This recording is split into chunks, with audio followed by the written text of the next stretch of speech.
ఆడ పోతాడంట, even Dubai పోతాడంట, ఎన్నోసార్లు పోయిందంట. అక్కడ ఏది ఫుల్ అక్కడ దుబాయ్ లో ముస్లిమ్స్ కంట్రీ కదా, ఆడెక్కడి నుంచి వస్తాయి ఇళ్ళకి అని నేను అడిగిన. అడిగితే ఏమంటున్నారు, ఆడ కూడా ఉంటారు కదా ఇట్లా పోయిన వాళ్ళు, సో అక్కడ వీళ్ళకి ఇది చేస్తా అది చేస్తా, సో మీ రోగం తగ్గిస్తా అది తగ్గిస్తా అని చెప్పి ఒక్కొక్కరి దగ్గర ఇట్లా దశమ భాగాల కంటే ఎక్కువ వాళ్ళకి మైండ్ని మెస్మరైజ్ చేసేసి ఇట్లా పైసలు వీళ్ళు దోసుకుంటున్నారు.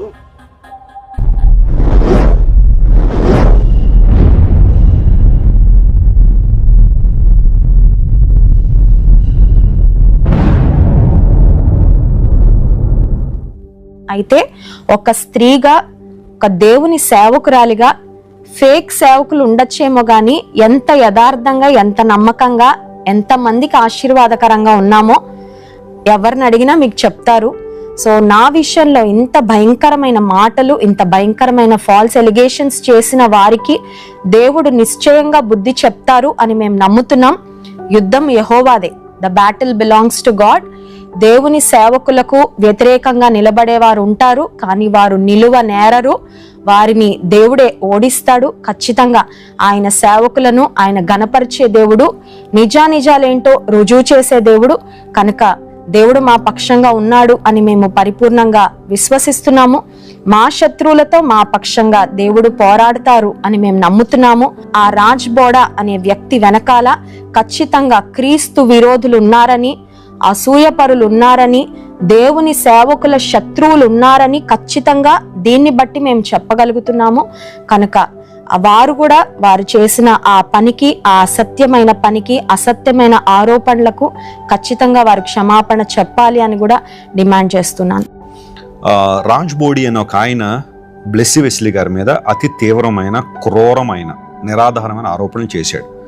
ఆయన చెబుతూనే వీళ్ళెవరో నాకు తెలియదు, వీళ్ళ గురించి ఏమీ నాకు తెలియదు, నాకు వచ్చిన సీక్రెట్ సోర్స్ ప్రకారం నేను చెప్పేస్తున్నానని బ్లెస్సీ గారి ఫోటో చూపించి, ఆ వీడియో చూపించి బ్లెస్సీ గారికి 10 లక్షలు ఇచ్చారు. 3 నెలల క్రితమే వరకు 10 లక్షలు అందాయి.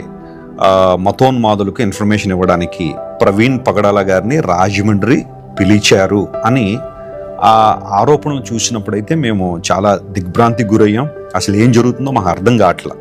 అనవసరంగా మమ్మల్ని ఈ ఇష్యూలోనికి లాగాలని ఎవరెవరు ప్రయత్నాలు చేస్తున్నారో మాకు అర్థం కావట్లేదు. కానీ రాజ్ బోడీ గారికి నేను చెప్పే మాట ఏంటంటే, అర్జెంటుగా మీరు బహిరంగంగా క్షమాపణ చెప్పాలి. మా గురించి తెలియకుండా, ఏ విషయం కూడా తెలియకుండా ఎవడో ఒక గొట్టంగాడు మీకు ఇన్ఫర్మేషన్ ఇస్తే లేదా ఏదో మెసేజ్ పంపిస్తే దాన్ని మీరు మీ ఛానల్లో పెట్టి అక్కడి నుంచి మిగతా ఛానల్స్ కూడా, రకరకాల ఛానల్స్, శ్రీ మీడియా అనే ఛానల్, ప్రజా చైతన్య అనే ఛానల్, ఇవన్నీ కూడా ఈ వీడియోలు సర్క్యులేట్ చేస్తూ విపరీతంగా థంబ్నెయిల్స్లో బ్లెస్సీ వెస్లీ గారి ఫోటో వేసి ఇన్ని డబ్బులు, ఇన్ని హత్య వెనకాల కుట్రదే అని అనవసరంగా కేసును డైవర్ట్ చేసే పరిస్థితి ఇక్కడ కనబడతా ఉంది.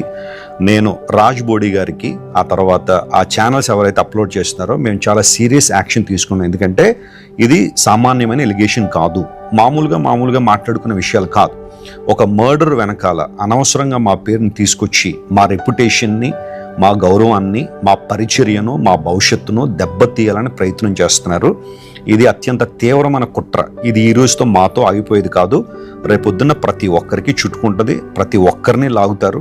దేవుని సేవకుల్ని అప్రతిష్ట పాలు చేయాలనే ప్రయత్నాలు మతోన్మాదుల చేతుల్లో రాజ్ బోడీ గారు వెళ్ళిపోవడం మాకు చాలా దుఃఖాన్ని, లేదా అతను వెళ్ళిపోవడం మాకు చాలా ఆశ్చర్యాన్ని కలిగిస్తుంది. అతను ఎవరో కూడా మాకు తెలియదు. నేను అతని వీడియోలు కూడా చూడలేదు.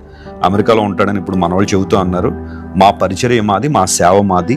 దేవుని సేవలో నిర్విరామంగా రాత్రింబగళ్ళు కష్టపడి ప్రభు సేవ చేస్తూ అనేక ప్రాంతాలు తిరిగి ప్రపంచవ్యాప్తంగా, భారతదేశంలో కాదు మా పరిచర్య, ప్రపంచవ్యాప్తంగా అనేక దేశాల్లో ఒక క్రెడిబిలిటీ కలిగిన పరిచర్య మీద ఇంత బురద జల్లడం చాలా హాస్యాస్పదం. ఈ విషయాన్ని మేము అతి తీవ్రంగా ఖండిస్తున్నాము. దీన్ని ఇక్కడతో వదిలిపెట్టే ప్రసక్తి అయితే లేదు. ఎందుకోసం అంటే చూస్తూ ఉంటే వెర్రోడి కేకలే గెలిచినట్టుగా కాల్చేసి గుడ్లు తల మీద వేసేస్తే కాలిపోవడం మేము సిద్ధంగా లేము. ఈ విషయంలో చాలా సీరియస్ యాక్షన్ తీసుకుంటాము, న్యాయబద్ధంగా పోరాడతాం. ఎవరైనా ఇలాంటి ఎలిగేషన్స్ ఇకపై చేస్తే ఏ ఒక్కరిని సహించము అని దేవుని సేవకుని మీకు తెలియజేస్తాను. ఎందుకంటే ఇది వెరీ ఫస్ట్ టైం ఇలా స్పందించడం.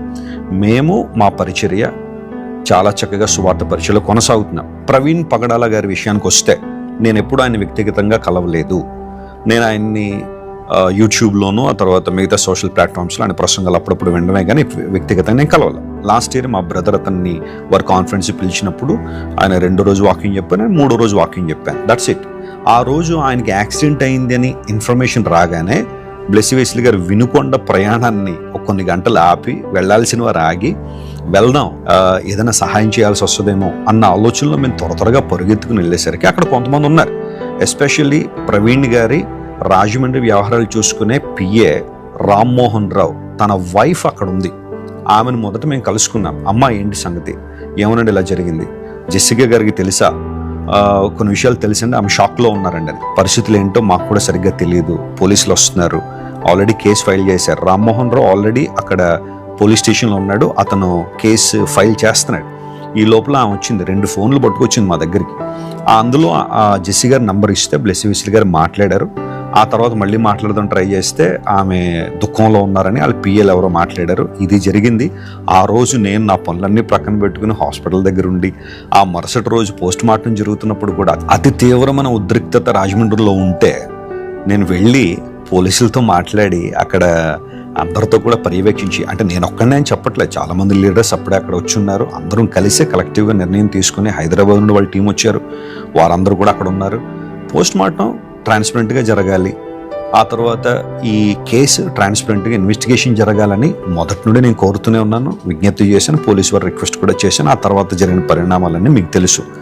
ఇప్పుడు మేము చెప్పాలనుకున్న మాట ఏంటంటే, ఆ రాజుబోడి అనే ఆయన బహిరంగ క్షమాపణ చెప్పి, నా భార్యను, ఒక క్రెడిబిలిటీ కలిగిన ఒక స్పీకర్, ఆంధ్ర తెలంగాణ రాష్ట్రాల్లో కాదు, బ్లెస్సీ వెస్లీ గారికి through out India and world wide చాలామంది ఆమె ప్రసంగాలు వినడం కానీ, ప్రార్థనలు ఏకీవించడం కానీ చాలామంది ఉన్నారు. నా భార్య గురించి నేను ఎక్కువ చెప్పాలన్న ఉద్దేశం కాదు, కానీ ప్రపంచానికి తెలుసు ఆమె ఎవరో, ఆమె ఎంత నిబద్ధతతో దేవుని సేవ చేస్తుందో. అమెరికాలో కొన్ని లక్షల రూపాయల జీతాన్ని వదులుకొని గతించిన 13 సంవత్సరాలను నాతో పాటు సేవలో ఉంటూ దేవుని సేవలో కొనసాగుతున్నాం. 10 లక్షలు కోసం ఇలాంటి పని చేసే దౌర్భాగ్య స్థితిలో దేవుడు మమ్మల్ని ఉంచలేదు.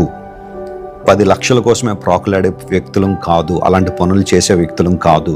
ప్రతి నెల కోట్ల రూపాయలు మేమే ఖర్చు పెట్టి అనేక మంది అనాథ పిల్లలను పోషిస్తూ, జాన్ వెస్లీ ఫౌండేషన్ ద్వారా ఆదర్శ ఎడ్యుకేషన్ సెంటర్ నడిపిస్తూ, వేలాది మంది పేద ప్రజలకు మేలు చేస్తూ, ఫౌండేషన్ ద్వారా కార్యక్రమాలు కావచ్చు, క్రైస్ట్ వర్షిప్ సెంటర్ ద్వారా అనేక బ్రాంచ్ సంఘాలు నిర్వహిస్తూ, ప్రపంచవ్యాప్తంగా అనేక మందిని సువార్త కొరకు సిద్ధపరుస్తూ ఎంత అద్భుతమైన పరిచర్య చేస్తున్న మా మీద ఈరోజు బుర్ర జల్లడం చాలా భయంకరమైన విషయం. దీన్ని తీవ్రంగా మేము ఖండిస్తున్నాము. మమ్మల్ని ప్రేమించే మా దేవుని ప్రజలందరూ కూడా ఈ విషయాలు ఎవరు నమ్మరనుకోండి. ఆడ పోతాడంట, ఈవెన్ దుబాయ్ పోతాడంట, ఎన్నోసార్లు పోయినంట. అక్కడ ఏది ఫుల్ అక్కడ దుబాయ్ లో ముస్లిమ్స్ కంట్రీ కదా, ఆడెక్కడి నుంచి వస్తాయి ఇళ్ళకి అని నేను అడిగిన. అడిగితే ఏమంటున్నారు, ఆడ కూడా ఉంటారు కదా ఇట్లా పోయిన వాళ్ళు, సో అక్కడ వీళ్ళకి ఇది చేస్తా అది చేస్తా, సో మీ రోగం తగ్గిస్తా అది తగ్గిస్తా అని చెప్పి ఒక్కొక్కరి దగ్గర ఇట్లా దశమ భాగాల కంటే ఎక్కువ వాళ్ళకి మైండ్ ని మెస్మరైజ్ చేసేసి ఇట్లా పైసలు వీళ్ళు దోసుకుంటున్నారు. నిజంగా కష్టపడితే వస్తున్నాయి వీళ్ళకి పైసలు. నాకు మరి నువ్వు అంత ధనవంతుడు అయితే 10 లక్షలు మాకు లెక్క కాదన్నోడి, తీసుకోకు దశమ భాగాలు. పేదల దగ్గర నీకు సొమ్మెందుకు తీసుకుంటావు? నువ్వు ధనవంతుడి కదా, నువ్వు ఇచ్చే స్థానంలో ఉండాలి కానీ తీసుకునే స్థానంలో ఉండొద్దు. నేను ఒక్క ఈ వెస్లీ దంపతులు అడుగుతున్నా, అందరు పాస్టర్లను అడుగుతున్నా, మీరు ధనవంతుడైతే దశమ భాగాలు తీసుకోకండి. అయిపోయింది కదా, పేదోడి సొమ్ము మీకెందుకు? మీరు కోటీశ్వర్లు కదా, మీరు ఇచ్చే స్థానంలో ఉన్నారు కదా, మీ ఇంట్లోకెళ్ళి ఇస్తుర్రా? ప్రజల దగ్గర దోసుకున్న దానికెళ్ళి 5 రూపాయలు ఇచ్చేసి మిగిలిన 90 రూపాయలు జేబులు వేసుకుంటున్నారు. 5 రూపాయలు ఇచ్చి మేమే ఇచ్చినామని చెప్తున్నారు, మేము చదివిపించినాం, ఇది చేసినాం. మీకు వచ్చే డబ్బు ఎంత వస్తుంది? వాళ్ళ దగ్గర ఎంత దోసుకుంటారు, వాళ్ళకెళ్ళి ఎంత ఖర్చు పెడుతున్నారు లెక్క తీయండి. నేను ఒక్క భాషని దొంగ భాషని అంటలేను. సద్గురు గాని తిట్టినా, డేరా బాబా గాని తిట్టినా, చిన్నజీయర్ గాని తిట్టినా, అన్ని మతాలు ఉన్నారు ఈ దరిద్రులు. కానీ మన పాస్టర్ పగడాల ప్రవీణ్ బ్రదర్ అట్లా లేడు. ఆయన సొంత పైసలు ఖర్చు పెట్టుకున్నాడు కానీ ఎవరి దగ్గర దశమ భాగాలు తీసుకోలే.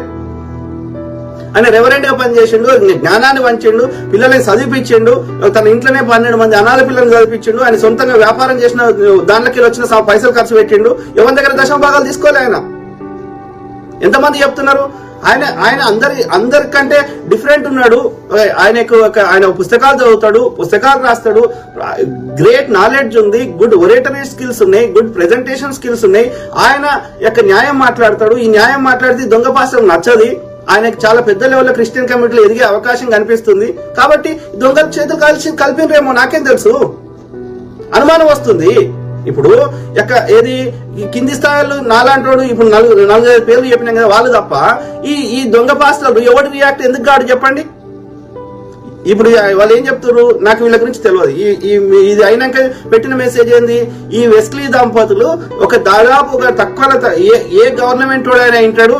బ్రదర్ అనిల్ కుమార్ నథింగ్ ఈయన ముందట జగన్మోహన్ రెడ్డి గారు కూడా ఈ వెస్లీ వాళ్ళు చెప్తే వింటాడు. చంద్రబాబు నాయుడు కూడా చెప్తే వింటాడు. ఇంకా అందరు వింటారు. ఎందుకంటే వీళ్ళకి ఏది ఓట్లు వీళ్ళు చెప్తే ఊర్లలో ముఖ్యంగా ఆంధ్రప్రదేశ్ లో ఈ ఊర్లలో ఉన్న వాళ్ళు చాలా మంది ఆంధ్రప్రదేశ్ లో క్రిస్టియన్స్ ఎక్కువ ఉన్నారు. సో వాళ్ళందరి చేత ఓట్లు వేయించే సత్తా వీళ్ళకు ఉంది. కాబట్టి వీళ్ళు చెప్తే ఓట్లు పడతాయి. కాబట్టి ఏ పార్టీ వాడైనా వింటాడు అని చెప్తున్నారు. మరి ఇంత ఇన్ఫ్లుయెన్స్ ఉన్న వ్యక్తులు ఎందుకు ప్రవీణ్ పగడాల తాగుబోతు అంటే నోరు మూసుకున్నారు? ఆయన క్యారెక్టర్ అసాసినేట్ చేస్తే ఎందుకు నోరు మూసుకున్నాడు ఈ జాన్ వెస్లీ దంపతులు? ఇవాళ రాజుగూడ నీ పేరు చెప్పగానే ఇవాళ బయటకు వచ్చినావు. ఇన్ని రోజులు ఎందుకు రాలే? కల్వరి సతీష్ కుమార్ ఎందుకు మాట్లాడతలేడు? ఇంకా వేరే పాస్టర్లు ఎందుకు మాట్లాడతలేరు? ఎవరో కింది స్థాయిలు తప్ప. మరి అంత ఇన్ఫ్లుయెన్స్ ఉన్న మీరు ఇన్ఫ్లుయెన్స్ చేయండి. ట్రంప్ గారికి లెటర్ రాయండి. భారతదేశంలో మానవ హక్కుల హననం జరుగుతుంది, ఈ జాతి కొట్లాటలు జరుగుతున్నాయి అని ఆయన ద్వారా మీ ఇన్ఫ్లుయెన్స్ వాడండి. అన్ని దేశాల ప్రెసిడెంట్లకు లెటర్ రాయండి. ఇక్కడ మానవత్వం చచ్చిపోతుంది. ఇక్కడ మణిపూర్ లో ఇన్ని మంటలు జరిగినాయి. మొత్తం క్రిస్టియన్ కమ్యూనిటీ గాలబెడుతుంటే ఏం చేసిండ్రు వీళ్ళు? నేను కోన్ కిస్కా గొట్టం గారు మాట్లాడటానికి వాల్యూ ఏముంది? మీరు గొప్పవాళ్ళు కదా, కేసులు వేసే మీ జీలో దమ్ముంది కదా, ఏంటి కొట్లాడండి. మణిపూర్ సమస్య మీద, పాస్టర్ పగడాల హత్య మీద కొట్లాడండి. ఎందుకు నోరు మూసుకున్నారు? అంటే మీకు అడ్డదారులు వచ్చి మీ ఆర్థిక మూలాలని బంద్ చేస్తారనే కదా, మోడీ బంద్ చేపిస్తాడనే కదా మీ దొంగ సంపాదన ఫండ్స్ వచ్చేటి. మీరు స్వార్థపరులు. మీరేం చెప్తారు వచ్చి గాడిద కొడుకులు? దమ్ముంటి చర్చకు రా. ఏ దేశంలో నీకు ఎంత పలుకుపడుతుందో, ఏం కేసులు వేస్తావు వేయి. నీ సంపద ఎత్తుకరాలే నేను, అర్థమైందా? నీ సంపద నేను గుంజుకోలే. నీకు క్యారెక్టర్ ఉందని అది అసాసినేట్ అయిపోయింది. నీకేదో అయిపోయిందా? నువ్వు చేసేది ఏమైనా కష్టపడి మొద్దు పని చేస్తున్నావా? వీనికి నీ రోగాలు తగ్గిస్తా, నీ అది తగ్గిస్తా అని వాళ్ళని ఒక పేదోనికి, అజ్ఞానంలో ఉన్నవానికి వానికి మెస్మరైజ్ చేసి వాళ్ళ దగ్గర సొమ్ము దోసుకోవడం తప్ప మీరు ఏం చేస్తున్నారు? దానికి ధనవంతుడు అంటాడు నాకు ఒక వారానికి ఇన్ని కోట్లు వస్తుంటే ఎక్కడిరా? అన్ని కోట్లు వచ్చిన వాడికి పేదోడి దగ్గర ఎందుకు తీసుకుంటావు? అదాని అంబానీ లాంటి వాళ్ళ దగ్గర తీసుకో. పేదోడి దగ్గర తీసుకో 10 భాగాలు. రోగాలు తగ్గి అన్ని పెద్ద పెద్ద బడా వ్యాపారస్తులకు అంత దగ్గర తీసుకో. పేదోడి దగ్గర తీసుకోకు. పేదోడి దగ్గర చిల్లర కాశపడే వ్యక్తివి నేను ధనవంతుని అంటే నమ్ముతారా ఎవడన్నా? చెత్త నా కొడుకులు. ఇవాళ చెప్తున్నారు నేను రామ్మోహన్ వైఫ్ దగ్గర నంబర్ తీసుకున్నా, నేను అట్లా పోయినా ఇట్లా పోయినా, మేము బిజీ ఉంటాము, మేము అసలు దొరకము. మరి అంత బిజీ ఉన్నవానికి పొద్దుగాల 7:30కి స్పాట్ పోవాల్సిన అవసరం ఇంత పెద్ద మహనీయుడికి ఎందుకు వచ్చింది? అక్కడికి ఈయన అవైలబులే ఉంటాడంట, దుబాయ్లో ఉంటాడట, ఎక్కడెక్కడో ఉంటాడట, ఆయనకు టైమే దొరకదంట. అంత పెద్ద మనిషి ఈ యొక్క చిన్న ప్రవీణ్ పగడాల ఆయన చచ్చిపోతే నువ్వు పొద్దుగాల అందరికంటే ముందు నువ్వెందుకు పోయినావయ్యా? ఆ యొక్క హాస్పిటల్ ముందు పోస్ట్ మార్టం లోపలికి పోయేకంటే ముందు నేను ఇది చేస్తా అది చేస్తా, నాకు న్యాయం కావాలి అంత మాట్లాడినోడు ఆ లోపలికి వేసి వచ్చినాక నోరు జరుగుతలేడంట. మరి ఆడ ఎంతో మంది ఉంటే ఆ రాజేశ్వరరావు అనే ఒక ఆయన ఆ డాక్టర్నే పంపించిందంట. అర్థమైందా? మరి ఇవన్నీ అనుమానాలకు దారి తీస్తలేవా? ఏం మాట్లాడతారు? ఇవాళ వచ్చి చెప్తున్నాడు ఏది మాకు ఇట్లా తెలుసు, వాళ్ళు అట్లా తెలుసు, నాకు అసలు పరిచయమే లేదు అని మాట్లాడుతున్నాడు. పరిచయం లేకుండానే వీళ్ళ తమ్ముడు విజయవాడలో ఆయనకు చర్చ ఉంటుంది, పాల్ ఇమాన్యుయల్. ఆయన ఏది ప్రవీణ్ పగడాల బ్రదర్ తోటి మీటింగ్ పెడతాడు. వాళ్ళ భార్య ఏం చెప్తుంది నిన్న బ్లెస్సీ వెస్లీ గారు ఆయన నన్ను కూడా స్టేజ్ మీద పిలిచిండు, కానీ నా భర్త స్టేజ్ మీద లేడని నేను పోలేదు. తర్వాత నేను అక్కడ పక్క కూర్చుంటే ప్రవీణ్ బ్రదర్ వచ్చి నాకు నమస్కారం పెట్టిండు అని చెప్తున్నది. మళ్ళీ వీళ్ళేం చెప్తున్నాడు, జాన్ వెస్లీ ఆయన ఎవరో మాకు తెలియదని చెప్తున్నారు. అంటే మీ స్టేట్మెంట్ లోనే మీ తప్పు ఉన్నాయి. ఎదుటోని చిన్నగా చేసి మాట్లాడే కవరం ఉన్నది. నాకు పైసలు ఉన్నాయి, నాకు ఇన్ఫ్లుయెన్స్ ఉంది కాబట్టి నేను ఎవరినైనా ఏమైనా చేస్తా అని దొంగ పాస్టర్లు అందరూ దొంగ లెక్కలు చేస్తే ఎవర్రా మొత్తం క్రిస్టియన్ కమ్యూనిటీ బాధపడుతుంది. అలా ఎంతమంది చెప్పిండ్రు ప్రవీణ్ బ్రదర్ తో సన్నిహితుల్లో ఉన్నోళ్ళు, అన్నా నేను వారం రోజులు తినలేదు, ఇప్పటికి కూడా నా కళ్ళలోకి నీళ్ళు వస్తున్నాయి. ఎంతమంది బాధపడుతున్నారు? మీకు సిగ్గుచారం లేదా? అరే జేఏసీ ఏర్పడదాం రా, ఇప్పటికన్నా కొట్లాడను రా, ఇప్పటికన్నా మాట్లాడను రా అంటే ఎవడన్నా వచ్చిండు ఈ బడా బాబులు? ఇవాళ వాని పేరు ఎవరో ఇన్ఫర్మేషన్ షేర్ చేసింది ఎంతవరకు కరెక్ట్ నాకు తెలియదు అని డిస్క్లైమర్ వేసి చెప్పినాక కూడా వాడు అంత పెద్ద రియాక్ట్ అయినాడు. మరి ఈ రియాక్షన్ అప్పటి నుంచి అయింటే కేసు వేరే లెవెల్ ఉండేది. చెత్త బాడుకోలు ఇక మీ స్వార్థపరులు, మీరు నీతులు చెప్తారా? ఆలోచించండి మిత్రులారా దయచేసి. ఓకే, అర్థమైందా?